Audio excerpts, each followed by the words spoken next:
Hi കൂട്ടുകാരെ, പുതിയൊരു വീഡിയോയിലേക്ക് എല്ലാവർക്കും സ്വാഗതം. അങ്ങനെ അനുപമയോട് കാര്യങ്ങളൊക്കെ പറഞ്ഞിരിക്കുകയാണ് കേട്ടോ ഭാനുമ്മ. അങ്ങനെ ഭാനുമ്മ ഈ കാര്യങ്ങളൊക്കെ പറയുമ്പോൾ അനുപമ പറയുകയാണ്, ഞാൻ സത്യത്തിൽ ആദ്യം ആ വീട്ടിലോട്ട് പോകാമെന്നാണ് കരുതിയത്. പിന്നെ എനിക്ക് തോന്നി ഇന്ദ്രേട്ടനെ കണ്ട് സംസാരിച്ചിട്ടായിരിക്കാമെന്ന്.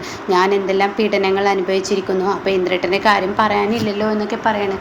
എന്തായാലും ആ മനുഷ്യനെ വല്ലാതെ തകർത്ത് കളഞ്ഞു. എന്തായാലും അനുവിനെ ഒപ്പം നിന്ന് ഇന്ദ്രനെ ശരിയാക്കി എടുക്കണം. തീർച്ചയായും ഞാനത് ചെയ്യും.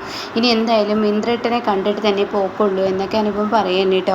എന്നാൽ ഈ സമയം ഇപ്പുറത്താണെങ്കിലോ വിനയൻ അമ്പിളിയുടെ അടുത്തെത്തിയിരിക്കുകയാണ്. അച്ഛനില്ല എവിടെയെന്ന് ചോദിക്കുകയാണ്. ഇല്ലല്ലോ, അച്ഛനിപ്പോൾ പോയി കുറച്ച് നേരമായി. അപ്പോൾ കുറച്ച് നേരത്തെ ഞാൻ വരണമായിരുന്നു അല്ലേ.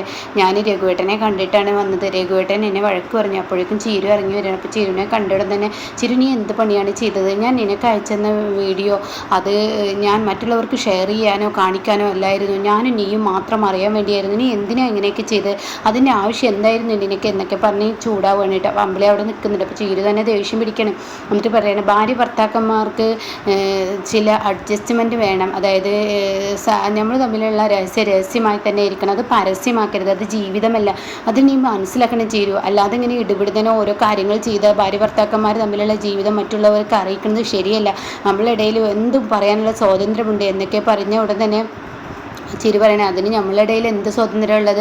ഇപ്പം തന്നെ നീ ആലോചിച്ച് നോക്കുക, എന്നെ കണ്ട റൂമിലിരുന്നിരുന്ന ചിരു ഇന്ന് പുറത്തോട്ട് വരൽ തുടങ്ങിയില്ല. അപ്പം നിനക്ക് അത് മനസ്സിലാക്കി തുടങ്ങിയല്ലോ. അതുകൊണ്ടാണ് ഞാൻ അങ്ങനെയൊക്കെ പറഞ്ഞതെന്ന് പറയട്ടോ. ഇത് കേൾക്കുന്ന ചിരുവിനെ ദേഷ്യം പിടിക്കുകയാണ്. അപ്പോഴാണ് അനന്തമാഷ് കയറി വരുന്നത്. അപ്പോഴേക്കും അനന്തമാഷിനെ മുന്നിലോട്ട് വിനയൻ ഓടിച്ചെല്ലാണ്. എന്നിട്ട് വിനയൻ പറയണം, അച്ഛനെത്തിയോ? നീ എപ്പോൾ എത്തി? ഞാൻ കുറച്ച് നേരമായി. എന്തായാലും ഞാൻ അച്ഛനെ കാണാനാണ് വന്നത്. നിൻ്റെ കടയുടെ കാര്യമൊക്കെ എന്തായി? അച്ഛൻ, ഞാൻ കട എന്തായാലും വാങ്ങിയിട്ടുണ്ട്. സാധനങ്ങളോട് കൂടിയ കടയാണ്. എന്തായാലും ലക്ഷണം മൊത്തത്തിൽ വിനയൻ ഇപ്പോൾ നല്ല സമയമാണ്. അതെന്തായാലും നന്നായി വിനയ, നീ നിൻ്റെ കാര്യങ്ങൾ നോക്ക്. എന്തായാലും നിൻ്റെ കാര്യങ്ങളൊക്കെ നടക്കട്ടെ. അതുമാത്രമല്ല അച്ഛാ, എൻ്റെ കട അച്ഛൻ ഉദ്ഘാടനം ചെയ്തിരണം. അച്ഛൻ തന്നെ ആ കടയുടെ എല്ലാ കാര്യങ്ങളും നിർവഹിക്കണം. അതിനൊരു ഡേറ്റ് കുറിക്കണം. അത് അച്ഛൻ ചെയ്യണം എന്നാണ് എൻ്റെ ആഗ്രഹം എന്നൊക്കെ പറഞ്ഞ് വിനയം സോപ്പിടുമ്പോൾ ചേരു നല്ല മനുഷ്യനെന്ന് ചിന്തിക്കുകയാണ് കേട്ടോ. എന്നാൽ ഈ സമയം ഇപ്പുറത്താണെങ്കിൽ വിനയൻ ഉടൻ തന്നെ പറയാണ്, ഞാനൊരു കാര്യം പറയട്ടെ, എനിക്കൊരു കാര്യം കൂടി അച്ഛനോട് പറയാനുണ്ട്. അച്ഛൻ ഈ ഒരു ഉദ്ഘാടനത്തിൻ്റെ അന്ന് ചിരുവിനെ എൻ്റെ കൂടെ പറഞ്ഞയക്കില്ല എന്ന് ചോദിക്കുമ്പോൾ ചിരു പറയണേ, ഞാനും വിനേട്ടനും തമ്മിൽ പറഞ്ഞു വെച്ച കാര്യം അച്ഛനോട് ഇനി ചോദിക്കാൻ നിൽക്കണ്ട. ഞാനത് പിന്നെ പറയാമെന്ന് പറഞ്ഞില്ലേ, അപ്പോൾ അതിനെക്കുറിച്ച് ചോദിക്കണ്ട. അപ്പോൾ മാഷി പറയണേ, നിങ്ങൾ തമ്മിൽ സംസാരിച്ച് വെച്ച് പിന്നെ എന്തിനാണ് വിനയനിലോട്ട് ഇടുന്നത്? അതിൻ്റെ ആവശ്യമില്ല എന്ന് പറയണം കേട്ടോ. ഇതിനിടയ്ക്ക് അമ്പിളിയോട് പറയുന്നുണ്ട്, ആ മനുഷ്യൻ തെറ്റ് ചെയ്തു, അത് ശരി തന്നെയാണ്. പക്ഷെ ആ തെറ്റ് തിരുത്തണം. എന്തെന്ന് വെച്ചാൽ ആ മനുഷ്യൻ്റെ തെറ്റ് ആമി എന്ന് പറയുന്ന ആ വ്യക്തി ശരിക്കും രഘുവേട്ടനെ കൈയൊഴിഞ്ഞതുകൊണ്ടാണല്ലോ ആ വീഡിയോയിൽ ശരിക്കും രഘുവേട്ടൻ പ്രതിയായി മാറിയത്. അപ്പോൾ അതുകൊണ്ട് തന്നെ ആമി കൈയൊഴിഞ്ഞ ആ ഒരു ഈ സ്ഥിതിയിൽ രഘുവേട്ടനെ തിരിച്ചു പിടിക്കാൻ ഇവിടെ അമ്പിളി ചേച്ചി ശ്രമിക്കണം എന്ന് പറയാം കേട്ടോ. അപ്പോൾ ഇത് കേട്ടോടെ തന്നെ അമ്പിളി പറയണേ, എനിക്കങ്ങനെ മറ്റുള്ളവർ വലിച്ചെറിഞ്ഞ കറിവേപ്പില എൻ്റെ കറിയിലോട്ട് ഇടേണ്ട ആവശ്യമില്ല എന്ന് പറയാം കേട്ടോ. ഇത് കേൾക്കുന്ന ചിരുവിന് ദേഷ്യം പിടിക്കുന്നുണ്ട്. അങ്ങനെ അത് പറഞ്ഞ് വിനയൻ ചിരുവിൻ്റെ അരികിലോട്ട് പോകുമ്പോൾ ചിരു എന്തോ ചോദിക്കാൻ അങ്ങ് ഒരുങ്ങുമ്പോഴേക്കും കുഞ്ഞു കരയാണ് കേട്ടോ. കണ്ടില്ലേ വിജയ്മോന് ഞാൻ വന്നത് അറിഞ്ഞു എന്ന് തോന്നുന്നു, അതുകൊണ്ടാണ് അവനെ കരയുന്നത്. ഞാൻ അങ്ങോട്ടേക്ക് പോട്ടെ എന്ന് പറഞ്ഞിട്ട് വിജയ്മോൻ്റെ അടുത്തോട്ട് പോവുകയാണ് കേട്ടോ. പിന്നീടാണെങ്കിലോ ഇപ്പുറത്ത് സോന, ഷ്യാമ്, സത്യൻ ഇവരെല്ലാവരും ഇരുന്ന് സംസാരിക്കണം. ഇവരുടെയൊക്കെ മനസ്സിൽ വലിയ ടെൻഷനാണ്. എന്താവാണാവോ ഇനിയിപ്പോൾ ഉണ്ടാവാൻ പോകുന്നത് എന്നൊക്കെയുള്ള ടെൻഷനാണ്. അപ്പോൾ ഇവരിങ്ങനെ പറയുകയാണ്, ഇന്ദ്രേട്ടനും അനുചേച്ചി ഇവിടെ നിന്ന് ഇറങ്ങി. മറ്റത് ഈ വീട്ടിൽ എന്ത് പ്രശ്നം ഉണ്ടായാലും അനുചേച്ചിയായിരുന്നു ഒരു പ്രശ്നം പരിഹരിക്കാൻ എത്തിയിരുന്നത്. ഇന്നിപ്പോൾ അനുചേച്ചി എത്തുന്നില്ല. അപ്പോൾ തന്നെ അവർക്ക് ആദ്യം നമ്മുടെ വീടാണെന്നുള്ള ആ ഒരു തോന്നലുണ്ടായിരുന്നു. ഇപ്പോൾ അനുചേച്ചിയിലും ആ വിശ്വാസം പോയി.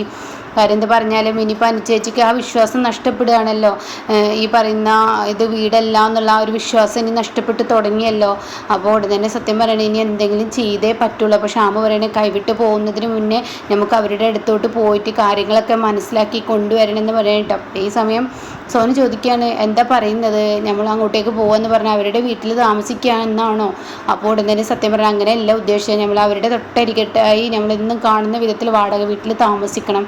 അപ്പോഴാണ് ഒരു വാടകയ്ക്കോ സ്വന്തമായി വീടെടുത്തോ താമസിക്കണം. അപ്പോഴാണ് ഇതിനൊരു തീരുമാനമാവുള്ളൂ. എങ്കിൽ മാത്രമാണ് ഇന്ദ്രേട്ടൻ തിരികെ വരുള്ളൂ. ഇന്ദ്രേട്ടനെ അങ്ങനെ അകത്തിക്കളയാൻ പറ്റത്തില്ല എന്ന് പറയട്ടോ. അപ്പോൾ ഈ സമയം സോന പറയുന്നത് ശരിയാണ്, എന്തായാലും നമുക്കൊരു വാടക വീട് നോക്കാം. അപ്പോൾ സത്യം പറയണം, അത് വേണ്ട, ആദ്യം അമ്മയോട് സംസാരിക്കാം. അപ്പോൾ ഷ്യാമ പറയുന്നത് ശരിയാണ്, അമ്മയോട് സംസാരിക്കാം. എന്തായാലും ഇപ്പം തന്നെ സംസാരിച്ച് തുടങ്ങിയാലാണ് വീട് നോക്കാനുള്ളൊരു സമയം കിട്ടുള്ളൂ. അപ്പോൾ അതിനുള്ളൊരു അകലം നമ്മൾ കാണണമല്ലോ. അപ്പോൾ അതുകൊണ്ട് ഇന്ന് തന്നെ സംസാരിക്കാൻ വൈകിക്കണ്ട, നിങ്ങളെല്ലാവരും ഭക്ഷണം കഴിക്കുമെന്ന് പറയാം കേട്ടോ. അതേസമയം ഇന്ദ്രനെയാണ് കാണിക്കുന്നത്. ഇന്ദ്ര ആകെ പിടിവിട്ട് നിൽക്കുകയാണ്. ഇന്ദ്ര നല്ല സങ്കടത്തിലാണ്. അപ്പോൾ അനുപം പറയണേ, എന്തിനാ ഇന്ദ്രേട്ടൻ അങ്ങനെ വിഷമിക്കുന്നത്? അതിന് മാത്രം വിഷമിക്കാൻ ഒന്നും ഉണ്ടായില്ലേ? അനു, എന്താ നീ പറയുന്നത്? ഇതുവരെ എനിക്കൊരു വിശ്വാസം ഉണ്ടായിരുന്നു എൻ്റെ അമ്മ രണ്ടാണെങ്കിലും അച്ഛൻ ഒന്നാവും എന്നുള്ള. അതിപ്പോൾ എൻ്റെ വിശ്വാസം എൻ്റെ അമ്മ തകർത്തില്ലേ. പിന്നെ ഇനി എനിക്ക് എന്താ, സോനയും സത്യനും ഒക്കെ എൻ്റേതായിരുന്നു എന്ന് തോന്നലുണ്ടായിരുന്നു. അപ്പോൾ എനിക്കിപ്പോൾ ആ തോന്നലില്ലാത്തത് കൊണ്ടാണ് ആ വീട് വിട്ട് ഞാൻ ഇറങ്ങിയത്. അപ്പോൾ അനുപം പറയണേ, അതെന്തായാലും നന്നായി വീട് വിട്ട് ഇറങ്ങിയത്, അത് ആവശ്യമായിരുന്നു. അതുകൊണ്ട് തന്നെ ആ വീട് വിട്ട് ഇറങ്ങിയത് നന്നായി. അവിടെ നിന്നപ്പോൾ മാനസികാവസ്ഥയിൽ അവിടെ നിൽക്കാൻ പറ്റത്തില്ല. പക്ഷെ ഞാനൊരു കാര്യം പറയട്ടെ ഇന്ദ്രേട്ടാ, സോനയും സത്യനും എന്തായാലും ഒരു ഏട്ടൻ്റെ സ്ഥാനത്താണ് ഇന്ദ്രേട്ടനെ കാണുന്നത്. അതുകൊണ്ട് തന്നെ ഒരിക്കലും അവർ തള്ളി പറയത്തില്ല, അതെനിക്കറിയാം. പക്ഷെ അവരെൻ്റെ രക്തബന്ധങ്ങളല്ല എന്ന് അറിഞ്ഞപ്പോഴേ എൻ്റെ മനസ്സിലുണ്ടായ സങ്കടം എനിക്ക് പറഞ്ഞാൽ മനസ്സിലാവില്ല. എനിക്കറിയാം ഇന്ദ്രേട്ടാ, ഒരിക്കലും രക്തബന്ധങ്ങൾ ആവാതിരിക്കില്ല. അമ്മയുടെ കാര്യം നോക്കണ്ടെന്ന് പറയണം. അപ്പോൾ ഈ സമയം എൻ്റെ അമ്മ എൻ്റെ മുഖത്ത് നോക്കി അങ്ങനെയൊക്കെ പറഞ്ഞു. പിന്നെ ഞാൻ എന്താ ചെയ്യുകയെന്ന് ചോദിക്കുമ്പോൾ ഉടൻ തന്നെ പറയണം, ഇന്ദ്രേട്ടാ ഞാനൊരു കാര്യം പറയട്ടെ. എന്ത് കാര്യം? നമുക്ക് ഇന്ദ്രേട്ടൻ്റെ അച്ഛനെ കണ്ടെത്താൻ ശ്രമിച്ചാലോ? എന്താ നീ പറയുന്നത്? 10-15 വർഷങ്ങൾക്ക് മുന്നേ കാണാതായി പോയ ആ മനുഷ്യനെ ഞാൻ എങ്ങനെ കണ്ടെത്താനാണ്? എൻ്റെ ഇന്ദ്രേട്ടാ, ഇന്നത്തെ കാലത്ത് ഒരു കാണാതായി പോയ ഒരു മനുഷ്യനെ കണ്ടെത്താനൊന്നും വലിയ പാടൊന്നുമില്ല. പെട്ടെന്ന് കണ്ടുപിടിക്കാവുന്ന ഒരു കാര്യമുള്ളൂ. അത്രയും എളുപ്പമാണ് ഇന്നത്തെ കാലത്ത് ഒരു മനുഷ്യനെ കണ്ടെത്തുക എന്നുള്ളത്. അപ്പോൾ ഈ സമയം ഇന്ദ്രൻ ചോദിക്കുകയാണ്, അതെങ്ങനെ? അതിനൊക്കെ വഴിയുണ്ട്. ആദ്യം ഇന്ദ്രേട്ടൻ്റെ അച്ഛനെ കണ്ടെത്തുക. അപ്പം ഇന്ദ്രൻ പറയണേ, ഇനിയിപ്പോൾ കണ്ടെത്തി കഴിഞ്ഞാൽ ആ മനുഷ്യൻ്റെ വായിൽ നിന്ന് കേൾക്കുന്ന സത്യം ഞാൻ ആ അച്ഛൻ്റെ മകനല്ലെന്ന് പറഞ്ഞു കഴിഞ്ഞാൽ തീർച്ചയായും എനിക്കത് താങ്ങില്ല. അപ്പോൾ അതേ നല്ലത് കണ്ടെത്താതിരിക്കുന്നല്ലേ. അപ്പോൾ ഉടൻ തന്നെ അനുപം പറയണേ, അങ്ങനെ എന്തായാലും ഉണ്ടാവുമെന്ന് എനിക്ക് തോന്നുന്നില്ല. എന്തായാലും ഇന്ദ്രേട്ടൻ ആ അച്ഛൻ്റെ മനുഷ്യൻ തന്നെയായിരിക്കും. പക്ഷേ സത്യത്തെ ഉൾക്കൊള്ളാൻ കുറച്ച് പഠിക്കണം. എന്തായാലും നേരിട്ടല്ലേ പറ്റുള്ളൂ. അപ്പോൾ ഇതിനൊരു ഇത് വരണം എന്നുണ്ടെങ്കിൽ ഇന്ദ്രേട്ടൻ്റെ അച്ഛനെ കണ്ടെത്തുക, എന്നിട്ട് കാര്യങ്ങൾ മുന്നോട്ട് പോകാൻ നോക്ക്. എങ്കിലാണ് മനസ്സിന് ഒരു സമാധാനവും കാര്യമൊക്കെ ഇനി കിട്ടത്തുള്ളൂ. അതായിരിക്കും നല്ലതെന്ന് പറയട്ടോ. അപ്പോൾ ഇത് കേട്ടോടെ തന്നെ പറയണം, ശരി ഞാൻ അങ്ങനെ ആവാമെന്ന് പറയട്ടോ. എന്നാൽ ഈ സമയം ഇപ്പുറത്ത് ഇവരെല്ലാം ഭക്ഷണം കഴിച്ചിരിക്കുകയാണ് കേട്ടോ. സുശീലാണെങ്കിലോ തെക്കോട്ടും വടക്കോട്ടും നടന്നു തുടങ്ങിയിരിക്കുന്നു. രാത്രിയിൽ ഇരുട്ടിൽ ആ മുറ്റത്ത് കൂടെ അങ്ങോട്ടും ഇങ്ങോട്ടും നടക്കണം. സുശീലക്കും സമാധാനമില്ല. അപ്പോഴേക്കും സത്യനും ഷ്യാമും പ്രതിഭയും സോനയൊക്കെ പാടെ കൂടി അമ്മയെന്ന് പറഞ്ഞ് വിളിക്കണം. എന്താടാ, എല്ലാവരും കൂടി എന്നെ ചോദ്യം ചെയ്യാൻ വന്നിരിക്കുകയാണോ?